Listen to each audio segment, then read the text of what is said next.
Oke, selamat pagi, shalom semuanya. Puji nama Tuhan, saya harap saudara masih bersemangat ya. Kita sudah jalani ibadah puasa selama 2 minggu lamanya. Masih ada 1 minggu lagi ya. Semoga saudara masih kuat dan bersemangat. Kalau boleh saya minta monitornya lebih naik ya, kurang bisa dengar. Oke, puji Tuhan saudara, berkaitan dengan ibadah doa puasa yang sedang kita lakukan. Saya rindu untuk sampaikan sebuah tema khotbah pada pagi hari ini, yaitu tentang mencari Tuhan. Mencari Tuhan. Saya akan langsung bacakan dalam Yeremia pasal 29. Yeremia pasal 29 ayat 13 sampai 14. Yeremia 29 ayat 13 sampai 14. Firman Tuhan berkata, apabila kamu mencari aku, kamu akan menemukan aku. Apabila kamu menanyakan aku dengan segenap hati, aku akan memberi kamu menemukan aku. Demikianlah firman Tuhan. Saya akan bacakan dalam bahasa Inggris. You will seek me and find me when you seek me with all your heart. I will be found by you, declares the Lord. Puji nama Tuhan. Bapak saudara sekalian dikasih Tuhan, hidup itu adalah sebuah pencarian, Bapak Ibu.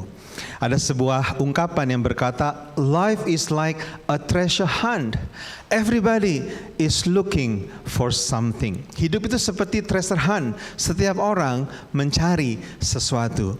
Saya pernah singgung dulu saudara bahwa sejak kita kecil sampai kita tua, kita selalu ada dalam pencarian, Bapak Ibu.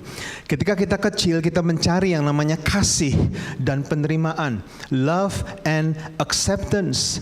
Pertanyaan terbesar dalam tahap kehidupan ini adalah who love me?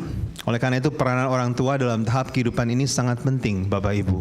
Dan terus kita bertambah usia, memasuki masa remaja, masa muda, usia belasan tahun atau 20-an tahun, kita mencari sesuatu yang lain, yaitu mencari identitas. Pertanyaan besar dalam tahap kehidupan ini adalah who am I?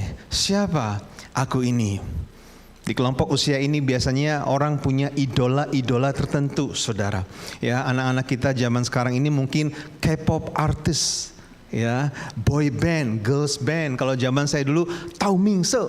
Ada yang sini Tao Mingse? Weh, yang ketawanya, Lina ketawanya paling renyah. Kelihatannya dulu demen sekali sama Tao Mingse, saudara.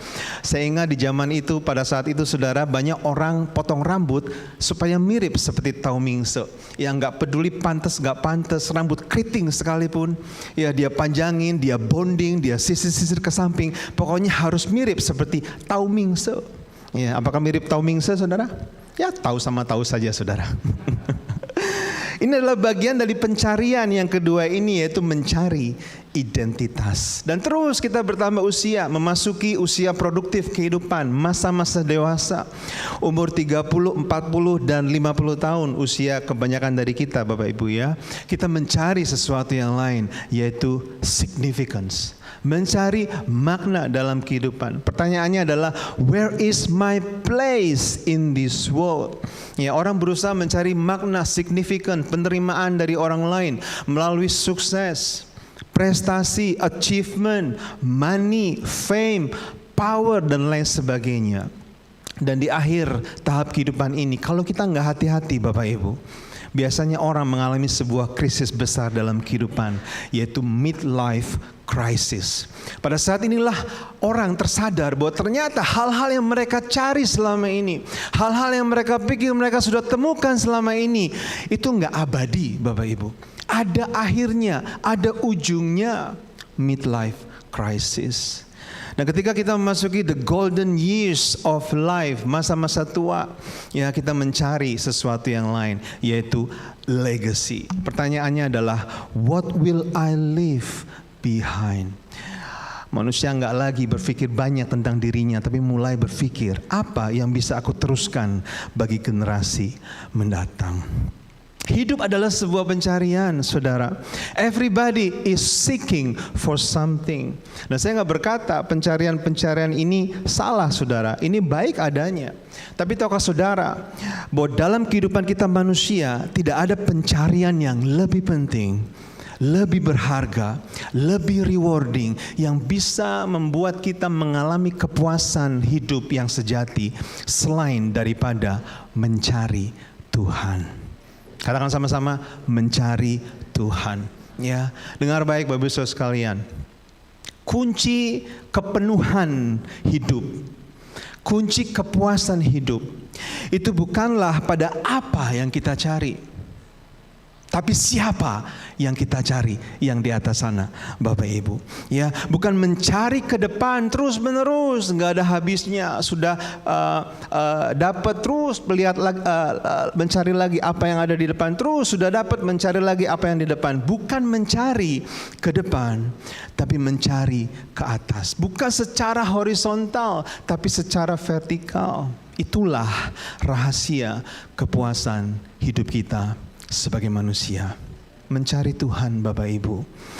Dan dari bacaan yang tadi kita baca sama-sama, saya akan sampaikan ada 3 hal seputar mencari Tuhan. Yang pertama, mencari Tuhan adalah inisiatif Tuhan sendiri. Ya, ayat ini berkata, apabila kamu mencari Aku.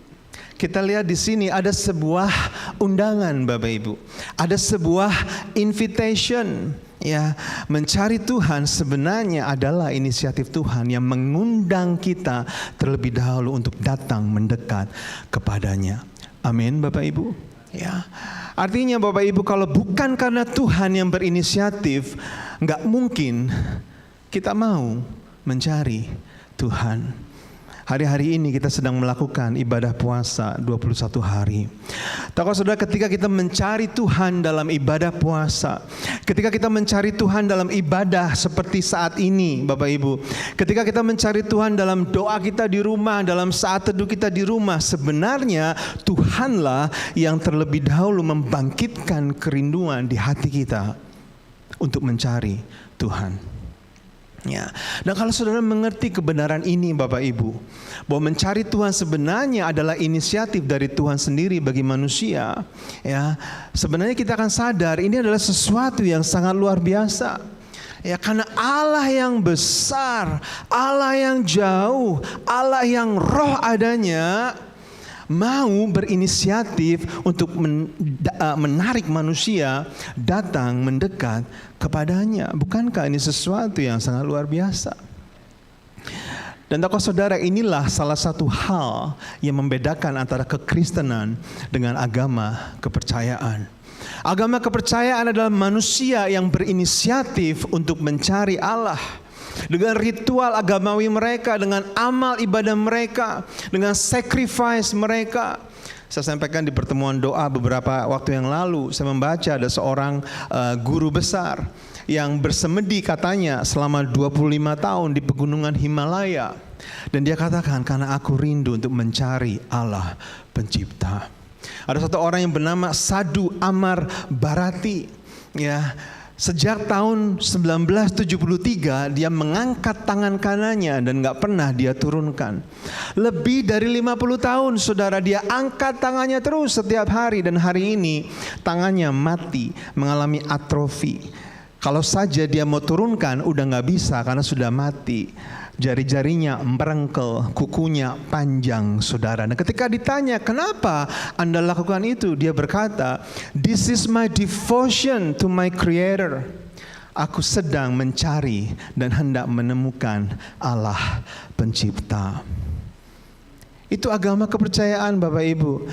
Tapi bagaimana mungkin manusia ciptaan ini bisa mencari dan mendekat kepada Allah yang terlalu besar untuk kita jangkau, Bapak Ibu Saudara sekalian?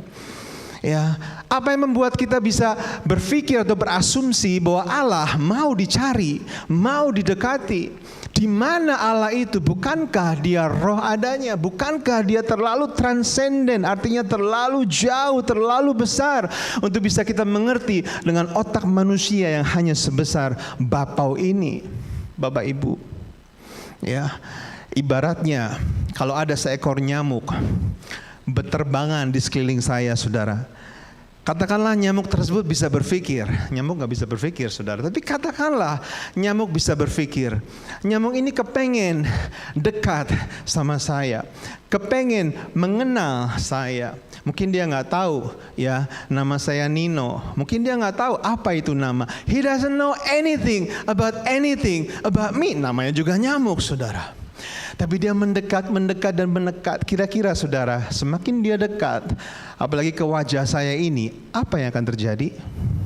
Saya akan tepok, betul saudara. Kalau tadinya nyamuk, sekarang almarhum nyamuk, saudara. Bayangkan ini baru sesama ciptaan. Baru nyamuk dengan manusia sudah nggak bisa terbayang. What make you think kita bisa mencari dan mendekat Allah yang terlalu besar tersebut? Seringkali kita mengecilkan Allah, saudara. Kita pikir Allah pencipta itu seperti manusia. Ya, tapi kita bersyukur dalam iman kekristenan dari Alkitab kita bisa mengerti bahwa Allah yang kita sembah, meskipun dia Allah yang jauh, yang besar, yang transenden, dia mau berinisiatif untuk datang menarik manusia mendekat kepadanya. Bapak Ibu Saudara sekalian, dan bukankah puncaknya sudah dia lakukan ketika dia mengutus anaknya yang tunggal, Yesus Kristus 2000 tahun yang lalu, saudara? Dia lahir, dia mati, dia bangkit di kayu salib, ya, supaya saudara dan saya bisa mengenal Allah. Sehingga Allah yang tadinya transenden jauh menjadi Allah yang imanen, Immanuel, Allah beserta kita. Allah yang sekarang sudah kita kenal dalam pribadi Tuhan Yesus Kristus. Yang menangkap ini katakan amin. Sehingga seperti kata Rasul Yohanes dalam 1 Yohanes pasal pertama, Allah yang besar tersebut, Allah yang sudah ada dari mulanya, sekarang sudah bisa aku lihat dengan mataku, sudah bisa aku dengar dengan telinga, sudah bisa aku raba dengan tangan. Kenapa? Allah yang jauh, yang besar tersebut sudah menyatakan dirinya dalam pribadi yang sudah bisa kita kenal hari ini, yaitu pribadi Tuhan Yesus Kristus. Dan tidak hanya itu, saudara, dia Allah yang berinisiatif, katakan sama-sama, berinisiatif untuk membawa saudara dan saya mencari, mendekat, dan menemukan Dia. Satu hal yang sangat luar biasa, Bapak Ibu. Ya, dan Allah berinisiatif membawa kita mendekat kepadanya meskipun kita jauh, meskipun kita penuh dengan dosa, meskipun kita berkali-kali menyakiti hatinya, Bapak Ibu. Inilah yang dialami oleh bangsa Israel di bacaan tadi. Kalau boleh saya berikan sedikit konteks, saudara. Ketika firman ini disampaikan oleh Nabi Yeremia kepada bangsa Israel sedang dibuang di Babel. Ya, hampir 70 tahun, saudara. Mereka dibuang di sana oleh karena dosa mereka. Mereka jauh dari Tuhan. Mereka berpaling kepada dewa-dewa lain. Dan Tuhan izinkan mereka dihukum, ditawan di Babel. Dan tahukah saudara, ketika mereka ada di Babel, ya 70 tahun, ini kurun waktu yang sangat lama. Mereka pun juga masih jauh dari Tuhan. 70 tahun, kalau boleh saya analogikan, itu seperti kurun waktu sejak Indonesia merdeka. Tahun berapa, saudara? Masa lupa, saudara. Tahun 45 sampai hari ini kurang lebihnya, saudara. Ini sebuah kurun waktu yang sangat lama. Mungkin 3, 4, bahkan 5 generasi, betul saudara? Ya, orang Israel yang ditawan di Babel, ya terutama generasi yang lahir di sana sudah tidak mengenal Yahweh. Sudah tidak tahu bagaimana cara menyembah Yahweh. Mereka ada di Babilonia, di Irak pada saat itu, jauh dari Yerusalem. Mereka gak bisa menyembah di bait suci karena bait suci sudah diruntuhkan di Yerusalem. Imam-imam kebanyakan sudah dibantai oleh Raja Nebukadnezar. Mereka gak tahu bagaimana cara menyembah dan menghampiri Yehova. Mereka jauh dari Tuhan, Bapak Ibu. Tapi dalam keadaan seperti itu, Tuhan ingat sama mereka. Tuhan berfirman melalui hambanya Yeremia dan berkata, cari aku lagi. Seek me. Lihat di sini, saudara, bagaimana Allah, Dia selalu berinisiatif membawa manusia datang mendekat meskipun kita jauh dan berdosa kepadanya. Bapak Ibu Saudara sekalian, izinkan saya bertanya, Berapa sering kita seperti bangsa Israel? Berapa sering kita menyakiti hati Tuhan? Berapa sering kita mengecewakan Tuhan? Berapa sering kita jauh dari Tuhan? Berapa sering kita lupa sama Tuhan? Ingat Tuhan saja. Enggak Bapak Ibu, kalau kita jujur, kalau saya jujur, saya ngacung paling pertama, seringkali saya pun sama seperti bangsa Israel. Seringkali kita menyakiti hati Tuhan. Tapi pertanyaan yang lain, setiap kali kita lakukan itu, berapa sering Tuhan dalam kasih-Nya yang besar mendekat kepada kita dan berusaha menarik kita kembali. Dia Allah yang berinisiatif untuk membawa kita mendekat kepadanya, Bapak Ibu. That is the kind of God that we worship. Aren't we thankful? Amin, Bapak Ibu. Suatu ketika saudara ada seorang anak yang minggat dari rumah. Dia ribut sama papanya. Dan dia keluarkan kata-kata yang begitu menyakiti hati papanya. Dia katakan, aku benci sama papa. Aku menyesal kenapa harus dilahirkan di keluarga ini. Ya, aku malu jadi anak papa. Dan setelah dia ucapkan kata-kata itu, dia minggat, dia keluar dari rumah. Dan lebih dari 10 tahun nggak terdengar kabarnya, dia nggak pulang. Papanya nggak tahu di mana anak ini. Sama sekali nggak ada kabar, hubungannya terputus, Bapak Ibu. Setelah belasan tahun berlalu, si anak ini hidupnya berantakan. Hidupnya hancur.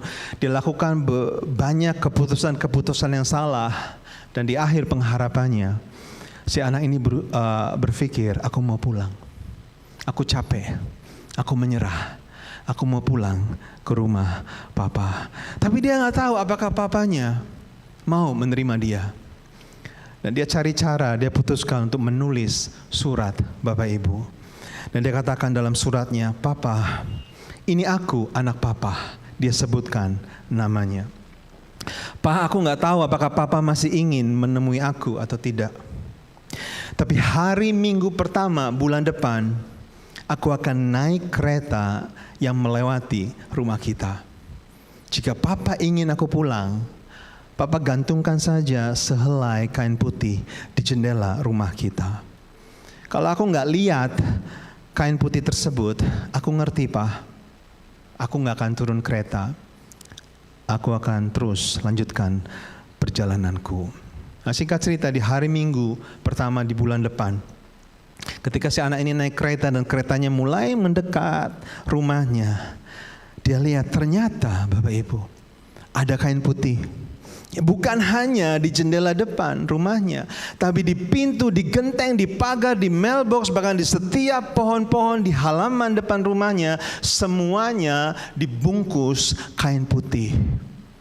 Dan tidak hanya itu, ketika keretanya mulai perlahan-lahan hendak berhenti, dia lihat dari jauh, si anak ini lihat dari jauh, ada seorang pria tua di depan rumahnya duduk di kursi roda dengan badan yang kurus ringkih, kelihatannya sakit-sakitan, memegang setumpuk kain putih. Dan anak ini dia turun, dia hampiri papanya. Itulah hati Bapa kita di sorga, saudara. Ya, dia Bapa yang sekalipun kita begitu sering menyakiti hatinya. Kalau kita jujur, kita seperti bangsa Israel sekali lagi, saudara. Begitu sering kita lupakan Tuhan. Terlalu mudah kita lupakan Tuhan. Terlalu sering kita berdosa dan menyakiti hati Tuhan. Tapi hati Bapa kita tidak pernah berubah. Dia selalu berinisiatif membawa kita kembali datang mendekat kepadanya. Mencari Tuhan adalah inisiatif Tuhan sendiri. Dan yang kedua dari bacaan tadi, saudara, kita bisa melihat bahwa mencari Tuhan harus dilakukan dengan segenap hati. Dikatakan ayat ini, apabila kamu menanyakan aku dengan apa, saudara? Segenap hati. When you seek me with all your heart. Ya, tahukah saudara bahwa masalah bangsa Israel hanya satu. Masalah bangsa Israel sepanjang perjanjian lama, kalau kita selidiki benar-benar, saudara, hanya satu. Masalah mereka setengah hati. Mereka mengikut Tuhan, tapi setengah hati. Mereka menyembah Tuhan, tapi setengah hati. Mereka mencari Tuhan, tapi setengah hati. Mereka mencari Yahweh, tapi mereka juga mencari Allah-Allah lain. Dan sekali lagi, oleh karena itulah mereka dibuang di Babel. Tapi sekali lagi, dalam keadaan seperti itu, Tuhan menghampiri mereka dan berkata, "Hey, cari aku lagi. Seek me again. Tapi kali ini, cari aku dengan segenap hati." Saudara dikasih Tuhan, mungkin kita nggak seperti bangsa Israel. Ya saudara, kita nggak menyembah Allah-Allah lain. Kita nggak punya dewa-dewa lain dalam kehidupan kita. Tapi bukankah seringkali kita pun nggak mencari Tuhan dengan segenap hati, saudara? Karena tahukah saudara, segenap hati itu berarti kita mencari Tuhan firstly and desperately. Ya, firstly and desperately. Mencari Tuhan firstly artinya kita mencari Tuhan lebih dari pencarian-pencarian yang lain dalam kehidupan kita yang tadi di depan saya sampaikan, saudara. Jika saya bertanya, dan tolong saudara renungkan pertanyaan ini dalam hati saudara. Pencarian-pencarian apakah yang kita lakukan dalam kehidupan kita lebih daripada kita mencari Tuhan? Mungkin ada di antara kita masih sibuk mencari kasih dan penerimaan dari manusia. Berpikir seakan-akan itu bisa menjadi sumber kepuasan, kepenuhan kehidupan kita. Tahukah saudara, kalau kita mencari itu dari manusia, itu ibaratnya kita sedang haus dan lalu kita minum air laut, saudara. Semakin banyak kita minum, bukannya dahaga kita dipuaskan, tapi justru dahaga kita semakin besar lagi, saudara. Semakin banyak minum, semakin kita haus. Itulah mencari kasih penerimaan dari manusia. Atau mungkin ada di antara kita yang masih mencari pengakuan dari sesama, validasi, approval, tombol-tombol like mungkin di sosial media. Ya, tahukah saudara, kalau kita belum selesai dengan diri kita, nggak mungkin kita bisa mencari Tuhan dengan segenap hati.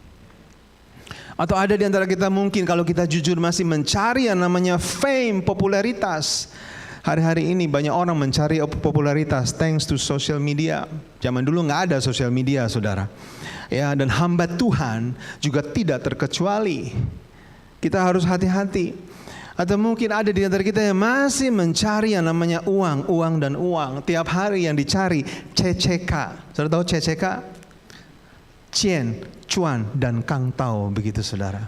Ya, pagi-pagi pikirannya duit, siang-siang pikirannya duit, malam-malam pikirannya duit, dan tanpa kita sadar kalau kita jalan sudah mirip kereta api di Indonesia. Duit, duit, duit, susah, duit, rese, begitu saudara. Senin sampai Sabtu kita terus pikirannya seperti itu, kita nggak cari Tuhan. Ingat Tuhan saja, enggak saudara. Lalu di hari Minggu kita datang dan berkata, jiwaku rindu akan Engkau Tuhan, seperti rusa merindukan air. Lalu besoknya datang Senin terus sampai Sabtu kita nggak ingat Tuhan lagi. Dan lalu di hari Minggu kita datang dan berkata, lebih baik 1 hari di rumah Tuhan dari 1000 hari, daripada 1000 hari di rumah, di tempat lain. Kalau kita jujur, mungkin kita belum mencari Tuhan dengan segenap hati. Masih banyak pencarian-pencarian yang lain yang membuat kita sibuk dan kadang-kala kita capek. Nah, sudah capek pun kita masih belum tersadar bahwa sebenarnya yang kita cari dan kita perlukan hanya satu, Tuhan kita. Apalagi kita hidup di zaman yang penuh dengan noise and distraction, kebisingan dan gangguan. Tahukah saudara, tidak ada generasi sepanjang umat manusia yang lebih distracted daripada generasi saudara dan saya hari ini. Ya, dengan Instagram, Facebook, TikTok, Snapchat, whatever it is, saudara. Entertainment yang terus membombardir kita 24/7, hobi-hobi yang terus menyita waktu. Dengar baik saudara. Kalau kita terlalu sibuk mengenyangkan jiwa kita dengan kepuasan-kepuasan lain di luar Tuhan, jangan heran kalau kita nggak punya kerinduan untuk mencari Tuhan. Ibaratnya jiwa kita sebuah kontainer. Saya sudah bawa kontainer, saya lupa saudara. Ibaratnya jiwa kita, jiwa manusia adalah sebuah kontainer. Kalau kita isi dengan junk food, hal-hal yang gak berarti, lama-lama penuh dan tidak ada lagi ruangan, space bagi Tuhan. Oleh karena itulah Pastor John Piper dia pernah mengucapkan sebuah statement yang sangat luar biasa yang terkenal Bapak Ibu. Nanti saya akan terjemahkan dalam bahasa Indonesia. Dia katakan, if you don't feel strong desires for the manifestation of the glory of God, it is not because you have drunk deeply and are satisfied. It is because you have nibbled for so long at the table of the world. Your soul is stuffed with small things and there is no room for the great. Kalau boleh saya terjemahkan secara bebas saja, saudara, secara bebas. Dia berkata, kalau kita nggak punya kerinduan yang besar untuk mengalami kemuliaan Tuhan, dengar baik saudara, itu bukan karena kita sudah dipuaskan, bukan. Tapi karena kita sudah terlalu sering ngemil di meja makan dunia ini, sehingga jiwa kita dicekoki dengan hal-hal yang kecil, junk food yang saya sampaikan tadi. Dan tidak ada lagi ruangan bagi yang besar, yaitu Tuhan pencipta kita. Mencari Tuhan dengan segenap hati artinya kita mencari Tuhan firstly, lebih dari pencarian yang lain. Dan dengan segenap hati itu berarti kita mencari Tuhan desperately, Bapak Ibu. Ya, desperately artinya kita berani membayar harga berapapun mahalnya untuk menemukan Tuhan. Tahu saudara bedanya antara desperate dengan kepengen? Hari-hari ini banyak tren saya lihat sudah orang Indonesia pengen kabur ke luar negeri. Saya lupa hashtagnya apa gitu. Ada kabur apa gitu. Ya, karena mencari kerja susah katanya, kompetisinya terlalu banyak, sarjana dan lain sebagainya, cost of living, banyak orang susah di Indonesia. Dan mereka berkata, lebih baik ngabur saja. Ya, banyak yang pengen working holiday visa di Australia, saudara. Ya, karena mereka pikir itu lebih baik daripada di Indonesia. Ya, tapi saudara, bedanya antara kepengen sama desperate. Orang yang kepengen itu seperti orang yang kalau ditanya mau nggak ke Australia, saya rasa saudara punya teman seperti ini. Saya punya beberapa teman seperti itu. Mau nggak ke Australia? Mau banget. Enak banget ya, lu tinggal di Australia. Aduh, aku pengen nih, gimana caranya ya pindah ke Australia? Dia pengen, saudara. Ya, padahal kita yang tinggal di Australia juga biasa-biasa aja, saudara ya. Kan manusia seperti itu, ya, human nature. We take things for granted, do we? Ya, tapi banyak orang yang pengen pindah ke Australia. Dan saya katakan, ayo pindah tuh. Dan dia berkata, nanti kapan-kapan. Kalau ada jalannya, baru aku pindah. Kalau punya modal, baru aku pindah. Kalau cukup punya tabungan, atau nanti kalau sudah pensiun, baru aku pindah. Kepengen sih, itu kepengen, saudara. Terbandingkan dengan seorang ayah dari Afghanistan yang tinggalkan istri dan anak-anaknya, yang jual segala harta miliknya untuk dia ke Australia. Dia mau buka jalan sebelum istri dan anaknya datang suatu hari nanti. Dia bela-belain naik kapal asylum seeker. Ya, nyawa taruhannya belum tentu, nggak ada jaminan sesampainya sampai di Australia dia bisa mendapatkan izin tinggal, tapi dia rela lakukan semuanya. Dia rela untuk jual semuanya untuk bisa pergi dan sampai di Australia. Inilah desperate. Beda gak saudara kepengen sama desperate?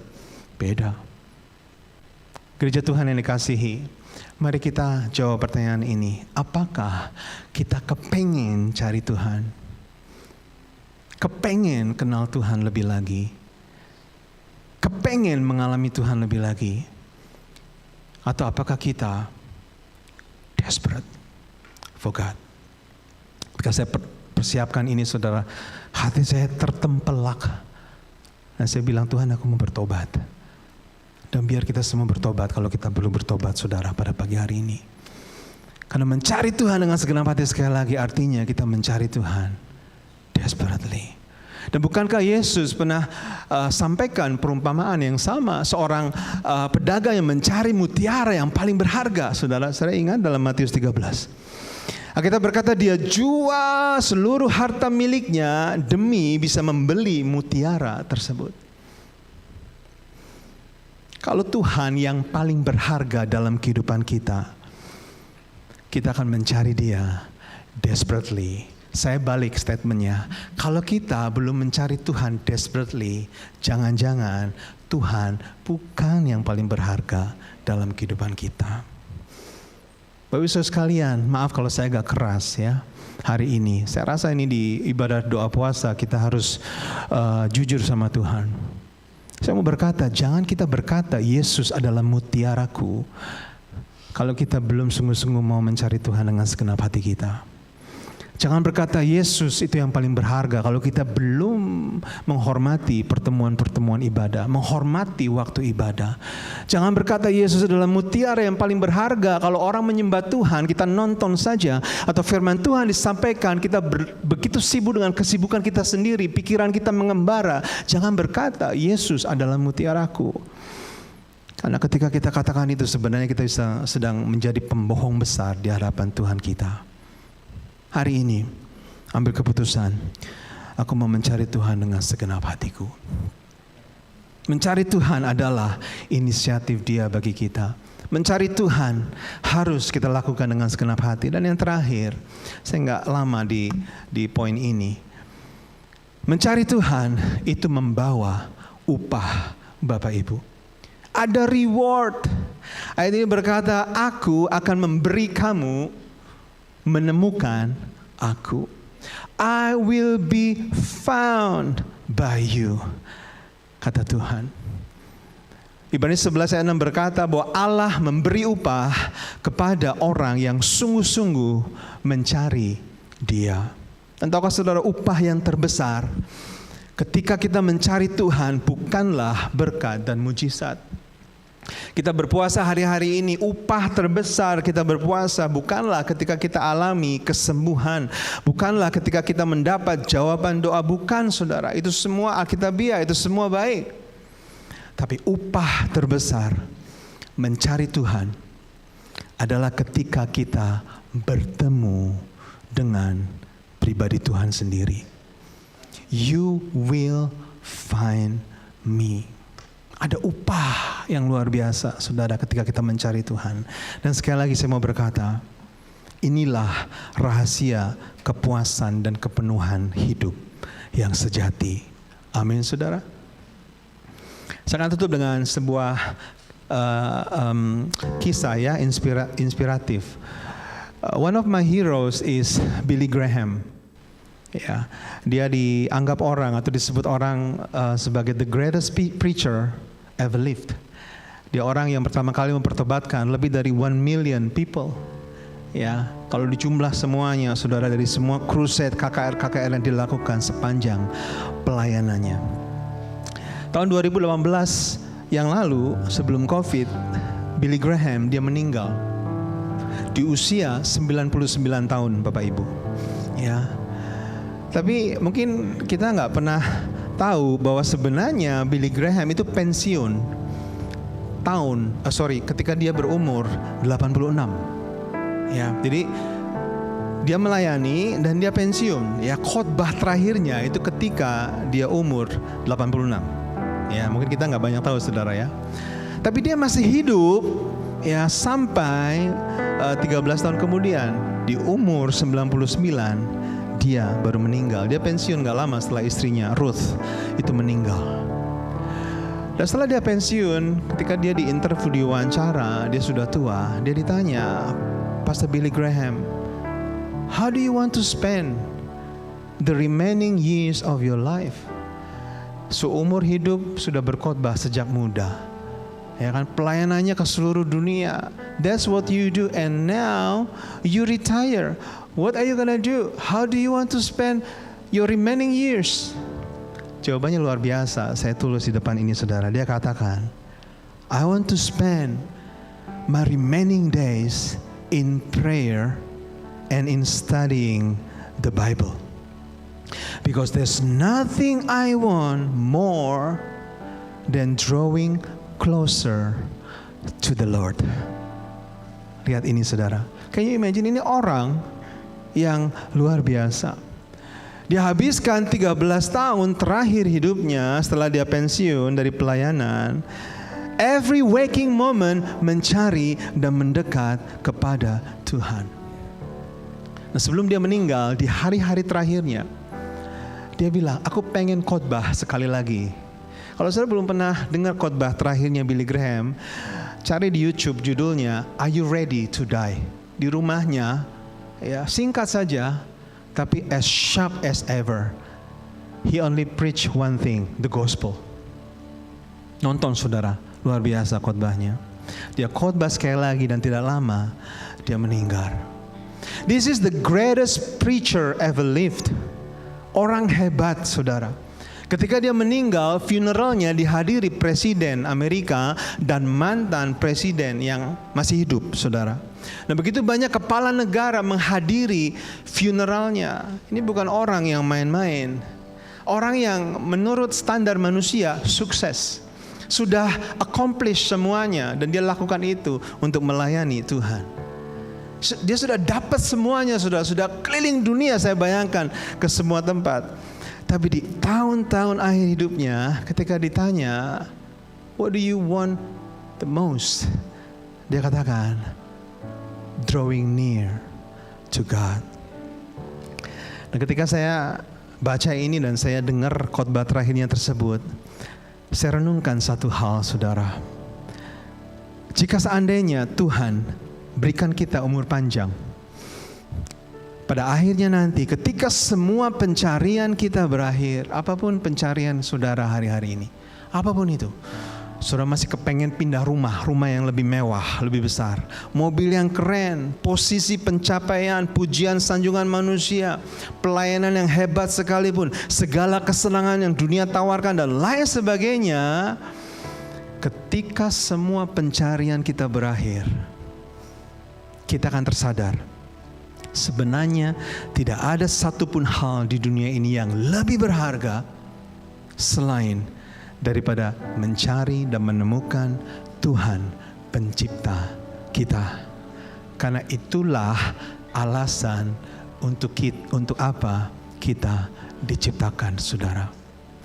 Kalau saudara diberikan kesempatan untuk mencari Tuhan, waktu ibadah hari Minggu seperti ini, ambil bagian dalam doa puasa.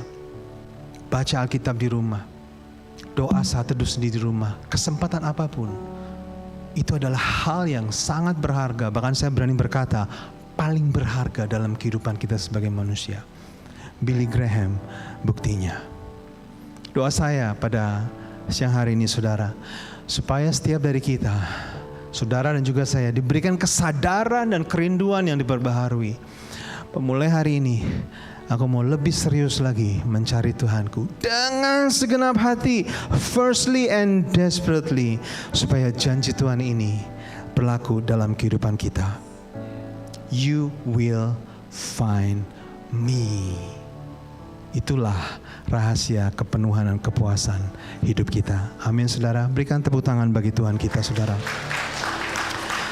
Mari saya ajak saudara kita sembah Tuhan, kita responi dan nyanyikan lirik-lirik ini sebagai ungkapan isi hatimu kepada Tuhan. Pejamkan matamu sungguh-sungguh, tinggalkan all the noise and distraction, kegangguan, kebisingan, pikiran-pikiran yang mengembara. Ini adalah waktumu dengan Tuhan. Nyanyikan dengan kesungguhan hati. Seperti rusa yang haus, rindu aliran sungaimu. Haleluya Yesus. Hatiku tak tahan menunggumu.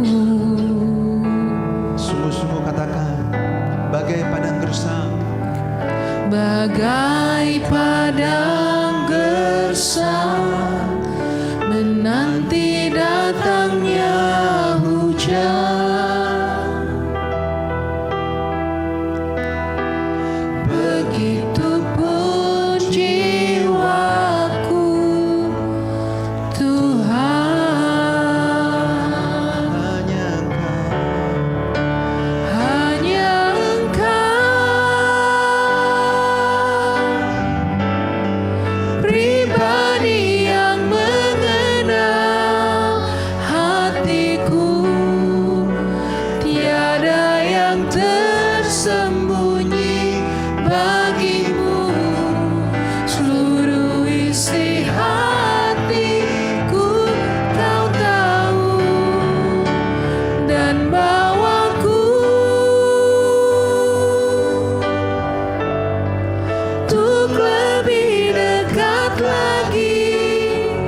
tinggal dalam indahnya dekapan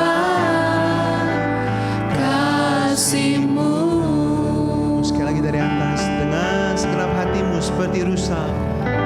Seperti rusa yang haus, rindu aliran sungai-Mu. Hatiku tak tahan menunggu-Mu. Ini seruan doa kami, Tuhan. Kami rindu akan Engkau, Yesus. Bagai tanah gersang Puaskan jiwa kami, Tuhan. menanti datangnya Penuhi kami, hujan. Tuhan. Kami perlu Engkau, Yesus.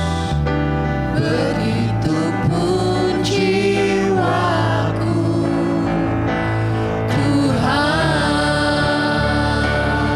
Hanya Engkau. Hanya Engkau, pribadi yang mengenal hatiku. Tiada yang tersembunyi bagimu. Seluruh isi hatiku Kau tahu, dan bawaku untuk lebih dekat lagi padamu, tinggal dalam indahnya dekapan kasih-Mu. Hanya Engkau. Hanya Engkau, pribadi yang mengenal hatiku. Tiada yang tersembunyi bagimu. Seluruh isi hatiku Kau tahu, dan bawaku untuk lebih dekat lagi padamu, tinggal dalam indahnya dekapan kasih-Mu. Tinggal dalam dekapan. Tinggal dalam indahnya dekapan kasih-Mu. Tinggal dalam indahnya. Tinggal dalam indahnya dekapan kasih-Mu. Bapak, ini seruan doa kami, Tuhan. Ampuni kami kalau seringkali kami menjauh dari Tuhan, meskipun Engkau begitu rindu membawa kami mendekat kepadamu. Ampuni kami kalau kami terlalu disibukkan dan dilelahkan dengan pencarian-pencarian yang lain dalam kehidupan kami, yang lebih kami utamakan dari Tuhan. Kami terus-menerus haus dan dahaga, Tuhan. Kami nggak pernah puas, bahkan kami capek, Tuhan, seringkali. Tapi hari ini Tuhan, Kau ingatkan kami kembali bahwa dalam kehidupan kami yang singkat, sementara, dan berlalu dengan sangat cepat ini, sebenarnya tidak ada satupun yang lebih penting dan berharga daripada mencari dan menemukan Tuhan pencipta kami. Karena itulah alasan Engkau menciptakan kami. Kami bersyukur, Tuhan, dan kami berterima kasih kalau Engkau seperti Bapa yang baik, terus berinisiatif membawa kami mendekat kepadamu. Sekalipun berkali-kali kami jatuh, we are stumble over and over again. Kami terlalu tegar tengkuk, keras kepala, berjalan dengan kekuatan kami sendiri, dan seringkali kami menomorduakan Tuhan. Kami enggak menaruh Tuhan di tempat yang terutama dalam kehidupan kami. Dan seringkali kami lelah oleh karenanya Tuhan. Tapi kami mau Tuhan meresponi this great invitation, undangan yang besar. Allah yang begitu besar tapi mau menarik kami datang mendekat kepadamu. Kami mau responi itu. Dan kami mau responi itu Tuhan dengan segenap hati kami mencari Tuhan lebih dari apapun dalam kehidupan kami. Dan kami mau mencari Tuhan karena kami tahu Tuhan Engkau sediakan reward yang besar dan luar biasa itu. Lebih dari segala berkat, lebih dari segala mujizat, kesembuhan, jawaban doa apapun. Kami rindu untuk bertemu dengan Tuhan, bertemu dengan pribadimu, bertemu dengan keindahanmu, kasihmu yang luar biasa itu Tuhan. You're all we need in our life, Lord Jesus. Terima kasih Bapa. Aku berdoa buat gerejamu di tempat ini. Kalau hari-hari ini Tuhan Kau berikan kami kesempatan untuk terlibat dalam doa puasa. This is not a normal and just ordinary usual invitation. Engkau sendiri yang mengundang kami ambil bagian dalam usaha mencari Tuhan hari-hari ini. Kami mau lakukan itu Tuhan dengan segenap hati kami. Bawa kami mendekat dan menemukan Engkau. Terima kasih Bapa di surga. Kami mengucap syukur. Sekali lagi kita nyanyikan chorus lagu ini. Hanya Engkau, pribadi yang mengenal hatiku, tiada yang tersembunyi bagimu, seluruh isi hatiku Kau tahu, dan bawaku untuk lebih dekat lagi padamu, tinggal dalam indahnya dekapan kasih-Mu. Terima kasih Bapa untuk firman-Mu. Berkati hamba-Mu Nino yang sudah menyampaikan firman Tuhan. Berkati dengan hikmat, pengurapan yang daripadamu, kasih-Mu turun di dalam hidupnya, damai sejahtera-Mu, kebajikan dan kemurahan-Mu mengikuti kehidupannya, sehingga dimanapun dia berada, dia boleh menjadi terang dan garam bagi kemuliaan nama Tuhan. Terima kasih Bapa, di dalam nama Yesus kami berdoa dan bersyukur. Amin. Sebelum kita pulang, saya ingin tambah